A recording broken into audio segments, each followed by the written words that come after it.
Assalamualaikum warahmatullahi wabarakatuh. Bismillahirrahmanirrahim. Alhamdulillahirrabbilalamin. Wabihi nasta'inu ala umuri dunya waddin. Wassalatu wassalamu ala asyrafil anbiya'i wal mursalin sayyidina Muhammadin wa ala alihi washabihi ajmain. Rabbi shrah li sadri wa yassir li amri wahlul 'uqdatam min lisani yafqahu qawli. Hari ini kita masuk di pertemuan setelah beres Idul Fitri. Taqabbalallahu minna wa minkum taqabbal ya karim. Ini tolong yang namanya belum di rename dulu namanya menjadi nama sesuai absen ya. Terus yang masih belum on kamera silahkan dinyalakan kameranya. Posisinya duduk, jangan kemana-mana. Siapkan catatannya karena mungkin ada beberapa hal yang nanti harus dicatat berkaitan dengan materi yang akan disampaikan. Oke. Sesuai dengan apa sebutnya itu ini ya. Alhamdulillah. Materi kita dalam pembelajaran di metodologi penelitian muamalah, kita sudah masuk pada pertanyaan-pertanyaan tentang ini. Bagaimana melakukan perumusan rangka teoretik dalam penelitian muamalah. Ini yang pertama nih ya. Kemudian yang kedua, bagaimana perumusan hipotesis dalam penelitian muamalah. Kemudian yang ketiga, bagaimana penentuan jenis data dalam penelitian muamalah. Ini sudah masuk ke hal-hal teknis ya, bicara tentang penelitian. Lalu bagaimana sumber data dan teknik sampling dalam penelitian muamalah. Ini nih. Kemudian bagaimana teknik pengumpulan data dalam penelitian muamalah. Pokoknya segala hal yang sudah masuk pada tataran-tataran teknis ya. Nah, nanti akan siapkan sebuah format yang kalian harus harus download, nanti dikirim di grup. Ini terkait dengan tabel anotasi untuk menuliskan sistematik analisis literatur review. Ini bahasanya untuk bagaimana kamu bisa melakukan telaah terhadap naskah penelitian yang sudah dilakukan sebelumnya. Oke. Di sini ada nomor, tahun, penulisnya, kemudian judulnya ya. Titel, fokusnya tentang apa, kemudian pedagogical frameworknya tentang apa, konteks partisipan, peserta maksudnya. Kalau di sini method dan data collecting instruments, findings dan limitations. Limitation itu artinya keterbatasan dan rekomendasi. Nah ini kalian bertugas untuk melakukan telaah terhadap ini. Contoh ya. Kita lihat ada satu buah fokus yang bisa kalian dalami. Ceritanya kalian ingin mendalami tentang ini. HES, Hukum Ekonomi Syariah. Kalau kamu masuk ke digilid.winsa.ac.id ya, di sini kalian akan temukan ada 1864 judul skripsi yang terkait dengan hukum ekonomi syariah. Dari mulai tahun 2024 sampai dengan 987. Kita ambil yang pertengahan deh, yang udah ada banyak 139 halaman 139 buah tahun 2022. Nih coba lihat. Tuh, ada analisis hukum terus ya. Nah, sekarang pertanyaannya, karena materi penelitian hukum ekonomi syariah itu rata-rata pengkajian tentang hukum, maka kamu harus tahu bahwa kekuatannya ada dalam dasar hukum. Kekuatannya ada juga dalam memahami ini apa sebutnya tuh sumber-sumber hukum, analisis bagaimana cara untuk melakukan berpikir yang cermat dan benar terkait logika hukum, bagaimana mengkonstruksi hukum. Nah, itu pekerjaan-pekerjaan yang tidak mudah, ya. Nah, kalian lihat di sini, seberapa banyak sih orang sudah mengkaji tentang hukum Islam yang mungkin ya, sekali lagi belum banyak digarap, tapi sudah dilakukan orang lain. Ini contoh nih. Contoh. Ini ada fokusnya, masalahnya adalah praktik arisan daging. Nih. Kalian mungkin pernah dengar tuh arisan daging ya. Ini ceritanya mau diteliti. Ini ditelitinya ternyata dengan membandingkan analisis hukumnya dengan fatwa Dewan Syariah Nasional MUI nomor 19 tahun 2021. Nah, tapi melakukan kajian, ada lokasi penelitiannya di Desa Belawi, Kecamatan Karangbinangun, Kabupaten Lamongan. Apa hubungan ini dengan penjelasan yang tadi Akang bilang di bagian ini? Kita akan bahas tentang perumusan kerangka teoretik dalam penelitian muamalah. Oke, kita ambil contoh yang tadi, yang arisan daging. Arisan daging. Kita klik ini. Satu. Oke. Kita klik. Ada di sini analisis hukum Islam dan fatwa Dewan Syariah Nasional DSN itu ya, terhadap praktik arisan daging di bla bla bla bla. Nah, sebelum ke sana, kamu coba baca dulu ini. Nah, ini nih baca. Apa abstraknya kalian baca? Kalian baca di sini. Ini adalah keterangan ininya ya, keterangan apa sebutnya? Keterangan penulisnya siapa dan lain-lainnya. Kalian tinggal copy aja ini. Ceritanya kita akan fokus pada bagaimana orang lain sudah berbicara tentang arisan daging. Ini contohnya ya, praktik arisan dagingnya gimana sih? Nah, ini di copy nih. Set, copy ya. Oke, karena ini bagian skripsi yang perlu di copy juga.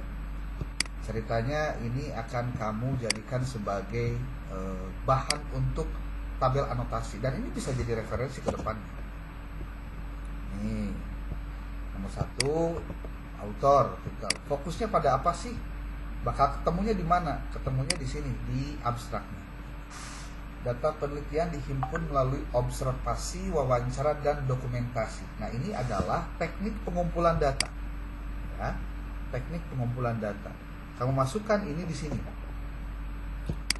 Di dalam metode data collecting instruments, ini observasi, wawancara, dan dokumentasi. Lalu selanjutnya dianalisis dengan teknik deskriptif analisis dengan pola pikir deduktif. Nah, ini juga dijadikan sebagai bagian dari penjelasan ini. Metode dan data collecting termasuk juga dalam penjelasannya. Nah, lalu di sini dijelaskan juga praktek hukum hutang piutang dalam hukum Islam dengan fakta di lapangan dan praktek arisan daging di kecamatan. Hasil penelitian menyimpulkan bahwa praktik arisan daging dilakukan di masyarakat hukum Islam menurut asas boleh, akan tetapi terdapat rukun sah. Nah, ini adalah finding, temuan ya. Temuan. Nah, temuannya disimpan di sini. Masukin ke sini. Finding, temuan. Jadi kita tidak perlu membaca keseluruhan dari temuan penelitian orang lain. Sebetulnya sudah kita bisa tahu bahwa dari abstrak saja kita sudah bisa mendapatkan datanya. Tuh. Nah, di sini siapa yang menjadi ininya? Itu adalah ini nih. Desa Belawi, Karangbinangun, Lamongan. Maksudnya berapa orang-orangnya kita belum tahu nih, tapi kita udah tahu dari keterangan di sini apa saja yang bisa disebutkan. Untuk konteks partisipan. Konteks itu artinya tempatnya di mana, siapa orangnya, nanti kita akan lihat di situ. Ya. Di sini fokusnya apa? Nah, jadi fokusnya kelewat ya, harusnya di sini. Studi analisis tentang teknik berpijak pada fakta mengenai teori-teori tertentu dalam hukum Islam dan fatwa dari yang kemudian dikaitkan dalam ini. Kopikan ini fokusnya. Nih, fokus di sini. Teori-teori terkait dengan teori-teori ini. Nah, kemudian ini apa dong kalau begitu? Nah, ini kita tidak akan tahu kalau kita tidak baca naskah. Begitu, yuk kita baca naskahnya. Download dulu. Download. Nah, ini skripsi HES lah. Skripsi HES. Oke, kita buka.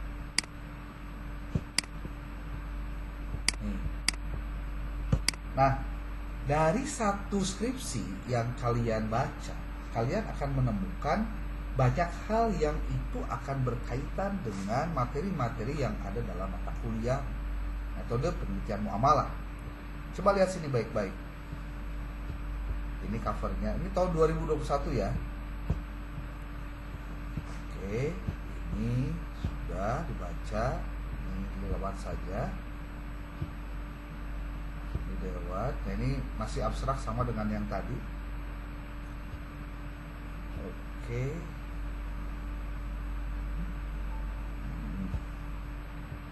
Kesimpulan abstrak.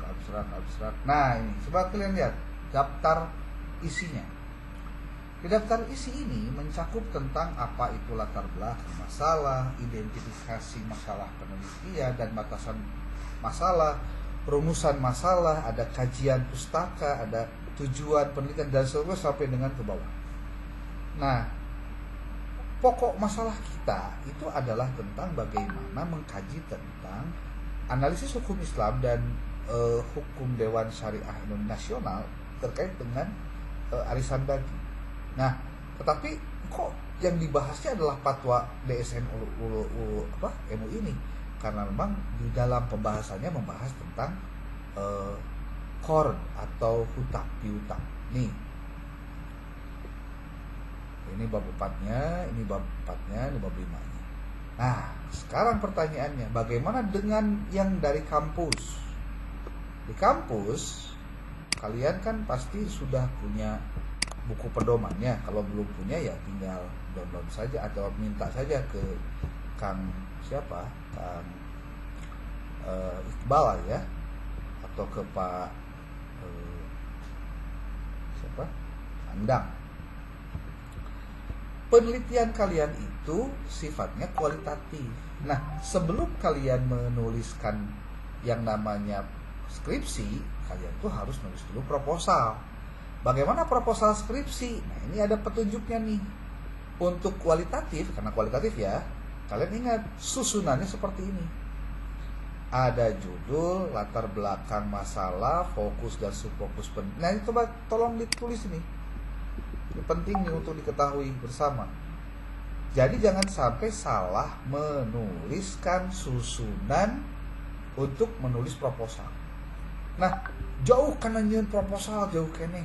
Kang abdi mah lieu rek nulis naon oge da can jelas teh naon rek ditulis. Oke. Kita mau tadi bilang tentang hukum ekonomi syariah. Sebetulnya kalau kita mau bertanya lebih jauh, ini sebetulnya bisa kita mengajak diskusi AI. Nah, ini kita coba berlatih menggunakan teknologi ya, teknologi. Coba masuk ke sini, ke aplikasi AI yang gratisan deh, 3,5 nih, yang gratis nih. Oke. Tapi hati-hati, nulisnya pun harus benar, karena ada caranya, ada promptnya. Apa promptnya itu? Promptnya itu begini. Jadi semua yang ditulis oleh orang yang mau menulis di ChatGPT itu harus tahu tentang yang namanya prompt, perintah. Begini, bahasanya gini. Kita berikan stimulus dulu untuk si ChatGPT. Anda adalah peneliti dan dosen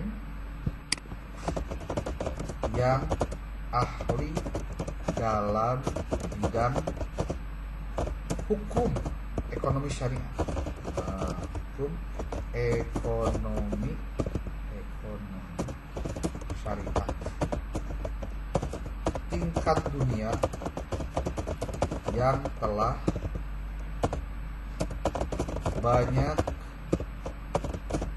menghasilkan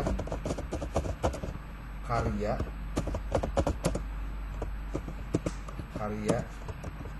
monumental yang dipublikasikan melalui buku dan jurnal ilmiah bereputasi. Cina. Ini distimulus dulu. Sekarang mohon berikan 10 buah atau 10 buah tema penelitian terkait hukum ekonomi syariah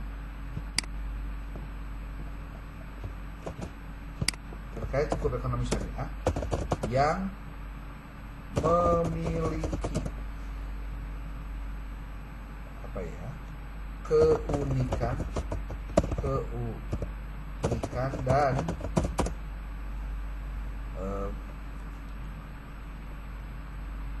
temanya yang menjual,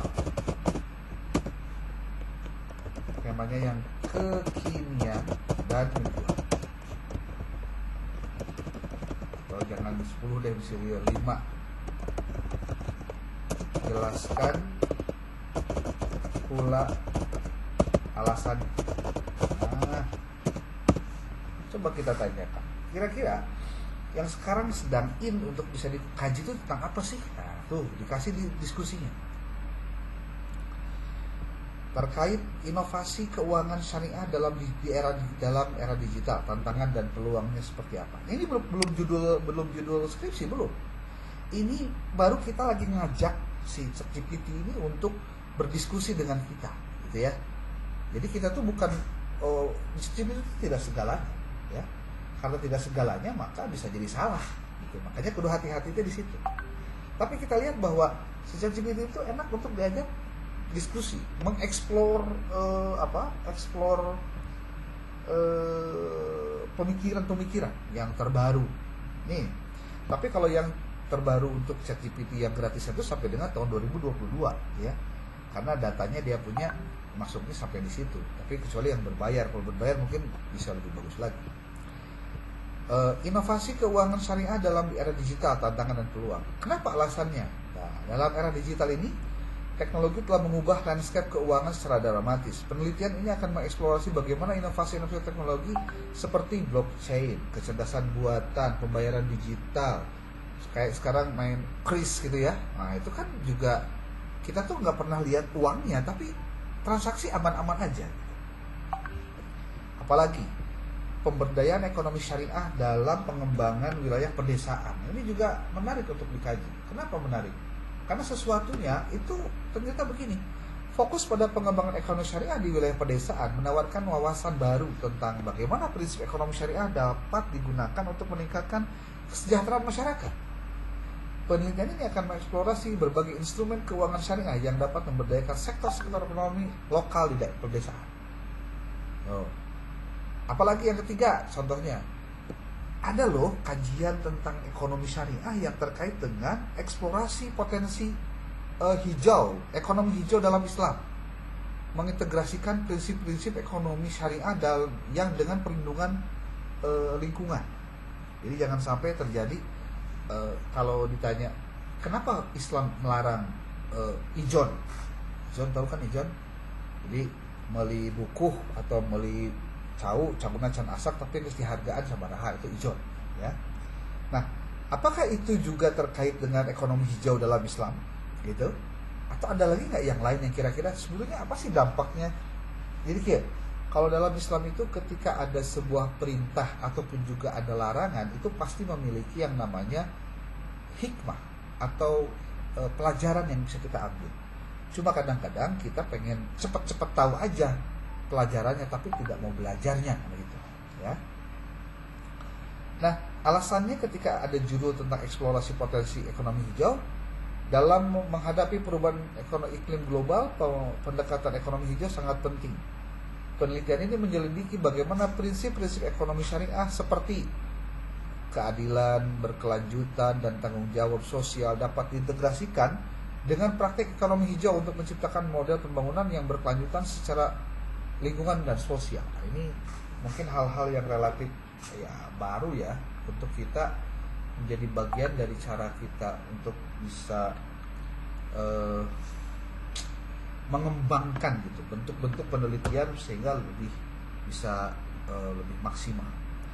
Di sini ada lagi evaluasi hukum ekonomi syariah dalam konteks ekonomi global yang berubah. Ini. Tapi ini kayaknya bukan buat skripsi ya, ini mungkin buat disertasi karena sudah ngomong global-global. Nah, kalau sudah begini tinggal Anda lakukan penelitian lain. Saya pengen menelaah tentang ini, pemberdayaan ekonomi syariah dalam pengembangan wilayah kepedesaan. Lalu lanjutkan. Saya tertarik untuk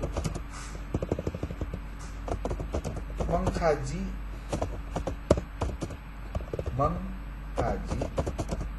pilihan nomor 2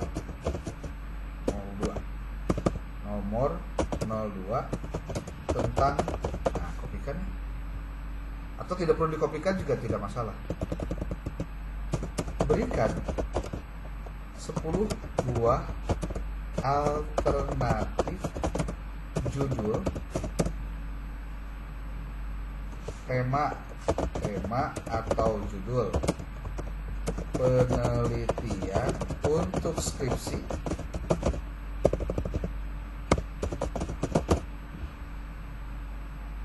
yang unik, bagus, dan menjual.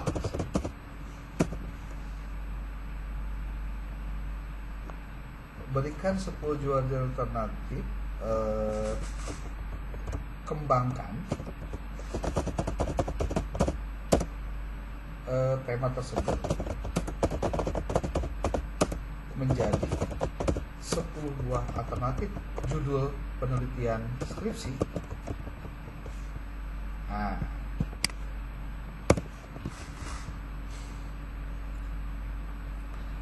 Nah, tuh. Ketika berbicara tentang pemberdayaan ekonomi syariah dalam pengembangan wilayah pedesaan, dia ngasih tahu 10 alternatif judulnya apa saja. Strategi implementasi keuangan mikro syariah dalam peningkatan kemandirian ekonomi kepedesaan. Studi kasus di desa-desa Indonesia, ya nanti tinggal desanya di mana gitu. Tapi tentu pertanyaan ini akan dijawab ketika kamu tahu bahwa ada satu desa yang mungkin saja sudah mengalami perubahan ataupun juga perbedaan ataupun juga kemajuan, sehingga kamu bisa teliti di desa itu. Gitu. Ada lagi peran koperasi syariah dalam mendorong pertumbuhan ekonomi pedesaan, analisis potensi dan tantangan di koperasi mana, daerah mana, kecamatan mana, contohnya begitu. Emang sekarang masih ada ya koperasi ya? Kan pertanyaannya siga heureuy, tapi itu begitu. Nih, jadi awali dengan mendalami hal ini, gitu ya. Eksplorasi model pembiayaan pertanian berbasis syariah sebagai solusi bagi petani pedesaan, tinjauan dalam perspektif berkelanjutan. Studi kasus di mana contohnya. Nah, jadi kamu bisa ambil tema itu berdasarkan masalah di lapangan, lalu kamu terapkan, atau kamu cari temanya, lalu kamu kemudian mencari mana yang cocok untuk pengembangan dari judul ini. Gitu. Jadi macam-macam lah, bisa deduktif, bisa induktif ya, untuk kamu bisa mengeksplorasi hal-hal tersebut. Atau nih, nomor 3, inovasi crowdfunding syariah untuk mendukung pengembangan usaha kecil dan menengah di daerah pedesaan. Ada nggak contoh di pedesaan yang tempat kamu tinggal itu yang memang mengembangkan sisi ekonomi? Berarti itu bisa kamu teliti. Gitu. Masuknya kategori yang tadi, yaitu pemberdayaan ekonomi syariah dalam pengembangan wilayah pedesaan. Ceritanya gini deh, paling gampang kamu datang ke desa, ya di desa kamu ngobrol jeung kades. Nah terus ngobrol, Pak hari Bapak jadi kades naon program ke pengembangan masyarakat desa jeung patani Pak, sik pangjelaskeun ka abdi.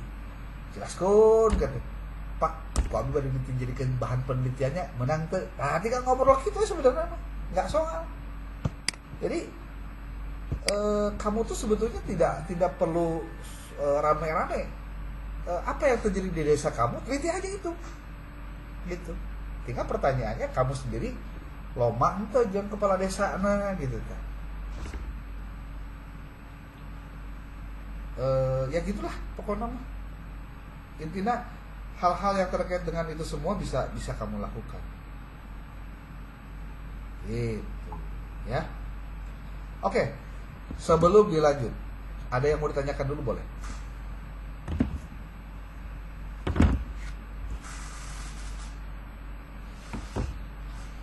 Ada?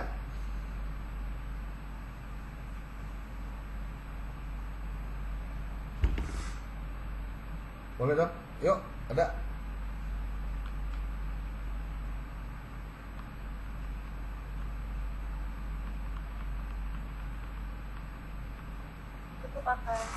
Ya. Jadi yang kamu lakukan adalah bagaimana kamu mencari satu tema untuk penelitian kamu yang kemudian kamu kembangkan lagi. Bagaimana mengembangkannya? Gampang. Nih, coba lihat perbaikan. Tadi kan yang akan perlihatkan baru satu ya. Karena temanya tentang tema daging ya.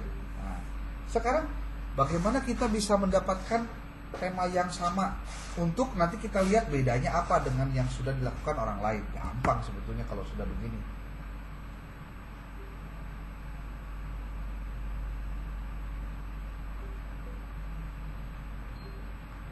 Bentar.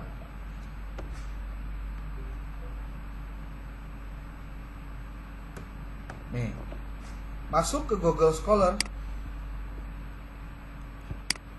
Nih Google Scholar. Lalu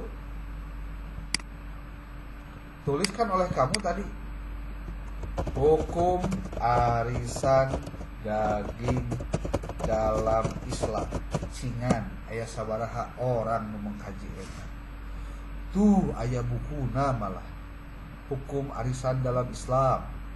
Aspek hukum arisan, studi terhadap pelaksanaan arisan pada kelompok daging di kelompok Road to Bima. Nah, ini download nih. Ini artikel jurnal. Nah, download. Tuh. Tinjauan hukum Islam terhadap praktik arisan sembako. Kang ima sembako lain arisan daging. Teu naon, yang penting aya urusan arisan heula we. Karena kita mau mengkaji itu. Tinjauan hukum Islam terhadap praktik arisan daging di desa Selempit tuh. Ternyata arisan daging yang tadi disebutkan itu tidak hanya di daerah tadi, tapi di Selempit ke aya. Tuh, di-download lagi itu. Tinjauan hukum Islam terhadap sistem arisan sembako. Ini mah sembakonya, klik lagi nggak apa-apa, sembako juga bisa. Jadikan sebagai bahan kajian gitu ya. Analisis nilai ekonomi Islam pada praktik arisan sembako untuk biaya Idul Fitri. Coba klik lagi. Tinjauan hukum Islam terhadap praktik arisan sembako, isarwa sembako terus ya. Di arisan daging tah, tinjauan masalah mursalah terhadap praktik al-qord dalam arisan daging di sapi di dusun Mensungai. Tuh, copy lagi ini. Nah, dari semua yang di copy-copy tadi, tuh ini skripsi tuh ya. Tuh. Ini kemudian kamu masukkan ke sini nih. Ke form ini, ke format itu. Ya, ini belum diisi ya, nanti kalau diisi tinggal diisi aja. Sehingga nanti pada saat kamu akan menentukan judul penelitian kamu apa, judulnya apa, itu kamu tinggal lihat, oh orang lain sudah mengkaji ini, pakai ini. Orang lain sudah mengkaji ini tentang tema daging. Ternyata ada yang belum dikaji tentang daging tuh. Apa? Ini. Nah, itu yang kemudian yang baru kamu pikirkan itu bisa jadikan sebagai rujukan judul penelitian. Jadi judul penelitian itu harus yang kira-kira memiliki novelty atau kebaruan. Jangan hanya melakukan duplikasi atau replikasi atau plagiasi. Apa itu plagiasi? Plagiasi mah copy paste. Apa itu replikasi? Hanya mengubah bentuk awal menjadi bentuk yang lain, replika. Kalau duplikasi apa? Di copy paste itu mah kabeh. Hanya dibedakan ngumpul lokasi penelitiannya di mana. Nah, gitu. Nah, tugas kamu berarti untuk UTS ya nanti ambil temanya apa? Tanya ChatGPT lah bisa ya. Ya, berarti ini tayangan tadi. Tanya AI ke ChatGPT. Tanya AI. Atau yang kedua, ketika sudah tahu temanya apa, lalu cari sumbernya. Cari sumber-sumber yang terkait. Tujuannya dalam rangka apa? Untuk mencari referensi yang penelitian serupa sudah dilakukan. Tujuan kita adalah melakukan pencarian terhadap skripsi, artikel jurnal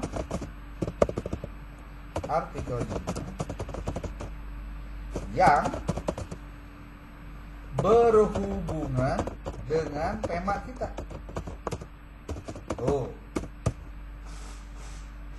Sudah begini, lalu untuk skripsi carilah 15 buah. Untuk artikel jurnal carilah 15 buah. 30. Encan urang teh geus ngumpulkeun bahan 30. Gitu. Terus kumaha Kang lamun hayang menang skripsi anu sarua dan lain-lain gampang. Asup teh kada ieu tah. Naon? Kana Google Scholar. Terus tulis we kieu tah. Scholar Google ya. Lalu tulis dina skripsi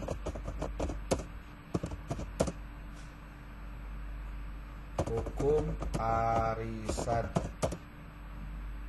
daging. Biasanya sok langsung aya. Nah kayak ini nih. Ini tuh pasti skripsi. Arisan kurban di musola tuh. Ini juga arisan kurban di musola Al-Muttaqin 25B Margodadi Metro Selatan Kota Metro Perspektif Hukum Ekonomi Syariah. Ini pasti skripsi. Ini skripsi. Karena bukan jurnal ini. Repositori itu pasti skripsi. Percaya orang buka. Tradisi menjual daging hewan kurban dalam sistem arisan di Kabupaten Sidoarjo. Tuh, arisan daging. No, ayeuna hubungan aja arisan daging asup teh. Gitu. Implementasi KORN sebagai solusi terhadap model arisan ribawi di Desa Gedang. Ini ada dagingnya nggak? Arisan daging dah. Kopi lagi. Tuh. Nah, dari apa yang kamu tuliskan ini semua, lalu kamu pastikan masukkan ke dalam tabel ini. Nanti kalau tabel ini sudah kamu isi keseluruhan, coba ditelaah. Betingan batur teh tentang daging teh aya nu geus naliti tentang ieu arisan daging teh. Aya ieu mah kieu, aya ieu mah kieu. Tah, urang rek naon ieu? Ternyata memang ada yang belum nih, yaitu ini. Ya sudah. Berarti kamu ambil itu sebagai judul kamu yang lain. Jadi judul penelitiannya teh bukan judul anu menang di karang ejeng di awak ejeng di pikir-pikir atau cocokologi teh gitu, bukan. Tapi berdasarkan hasil riset. Itu. Nah, maka nih bakal dikasih tahu ada beberapa channel YouTube untuk mencari novelty penelitian. Perhatikan baik-baik nih. Dan itu bisa menggunakan software gratisan, tidak membayar. Pertama, itu dengan menggunakan ResearchGate, mencari ResearchGate dengan menggunakan nih Research Rabbit, namanya Research Rabbit. On behalf of Grammarly, to tell you all about the free version of the best communication assistant in the world. Millions have chosen to go beyond their default grammar checkers and use Grammarly. My cousin Izzy, a graphic designer, is one of them. Izzy loves how quick and reliable Grammarly is at providing feedback. Another reason Izzy signed up for Grammarly is its conciseness suggestions, something she wasn't getting from. Nih, tulis aja di sini. Riset Rabbit itu nanti akan mengutip paper apa saja, papernya di gimana nih, mencari referensi menggunakan Research Rabbit. Atau kamu tulisnya gini, cara mendapat research gap dan novelty penelitian. Nah, nanti kamu akan temukan tuh 3 tips menemukan research gap, cara mudah menemukan novelty penelitian dan mencari research gap. Tuh banyak sekali tuh. Nah, tugas kamu begini, cari, temukan ide dan novelty penelitian dengan Open Knowledge Maps. Caranya gimana? Ini nih, lihat. Open Knowledge Map. Nah, ini semuanya gratisan, tidak bayar. Jadi kalau kamu dengan gratisan saja kamu nggak mau belajar, terlalu. Nih, contohnya ya, pakai bahasa Indonesia aja. Hukum arisan daging. Adakah yang menulis tentang ini? Oh, daging ini duanya. Obat teuing. Oh, berarti perlu di sudah salah nulis.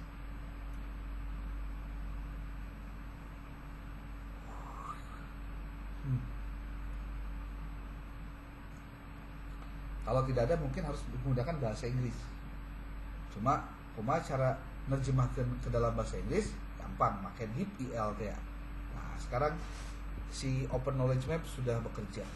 Tuh. Aspek hukum arisan studi terhadap pelaksanaan arisan pada 5.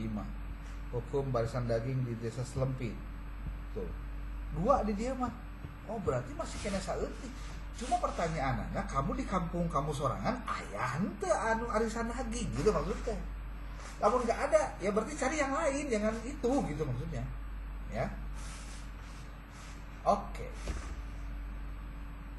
Jadi tugas kamu sebagai pengantar nanti akan ngasih tahu tugasnya apa. Ini nih. Ya, skripsi 15 buah, artikel 15 buah, tapi kamu harus tahu tema penelitian kamu apa. Kamu mau rencana penelitian tentang apa? Dan harus ditentukannya dari sekarang, jangan nanti. Kalau nanti mah lewat lah. Gitu. Ya. Nah, jadi kalau ditanya software apa saja yang bisa digunakan untuk membahas itu, ada lagi satu lagi yang menarik. Namanya Publish or Perish. Nah, ini mah rada di-download heula terus di-installkeun heula. Oke, aya dina laptop urang. Nah, kalau kalian punya Publish or Perish, karena gratis juga, ini gratis juga sekali lagi, kamu tinggal nulis saja di YouTube, tulis tutorial cara menggunakan Publish or Perish, nanti ada yang ngasih tahu, ya. Nih,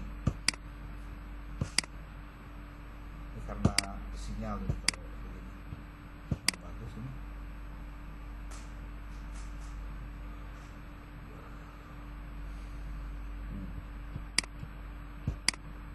Mau cari artikel, mau cari skripsi, sekarang tuh gampang banget, ya. Dan kalau ada yang gratisan, kenapa cari yang mahalan? Sorry, rumah nggak ada yang mahal, harus di yang gratisan. Nggak ada yang gratisan kecuali dari yang mahal, ya.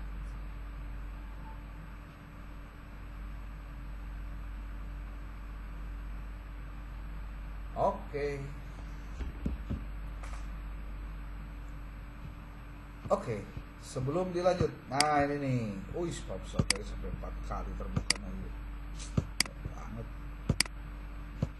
Nih, kita pakai Google Scholar aja, keywordnya hukum atau digital words, hukum arisan daging.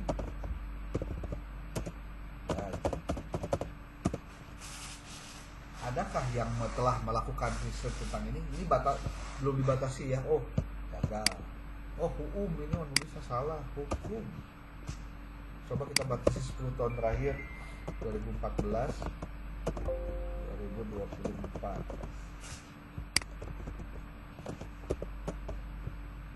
Coba kita cari.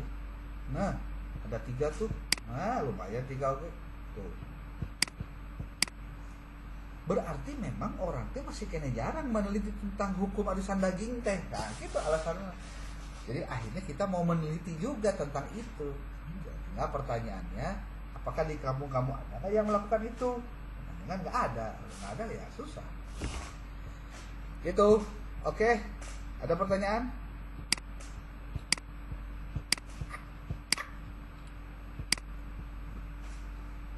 Tapi sepanjang apa yang tadi diobrolkan ada yang paham ya maksudnya. Jadi ya minimal yang menyangkrung lah G2 gitu walaupun TKB, daripada itu sama sekali kan percuma gitu. Jadi mata kuliah metode penelitian muamalah ini sebetulnya mengkaji tentang apa yang dilakukan oleh kalian selama kuliah ini karena persiapan untuk menghadapi skripsi. Kecuali kalau kamu pengen jadi donatur tetap Almasturiah ya, bayar we teruslah, dan loba duit, yo, gitu. Terserah. Tapi lamun hayang buru-buru beres ya, buru-buru boga apa? Rencana penelitian. Kemudian yang paling penting adalah belajar untuk bagaimana menuangkannya. Gitu. Belajar bikin paragraf. Gitu. Ya. Oke. Ini yang hadir berapa orang ini, Sarah?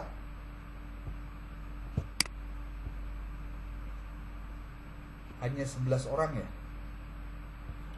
Tolong dicatat yang 11 orang, lalu kirimkan di ya, nanti kirimkan di grup ya. Siap, Kang. Siap. Oke. Nanti malam insya Allah jika tidak ada halangan, malamnya mungkin di atas jam 11 itu akan dikirim ini apa pedoman untuk pembuatan soal UTS ya, waktunya 1 minggu sampai dengan minggu depan, lalu nanti dikumpulkan ya. Oke. Itu saja. Assalamualaikum warahmatullahi wabarakatuh.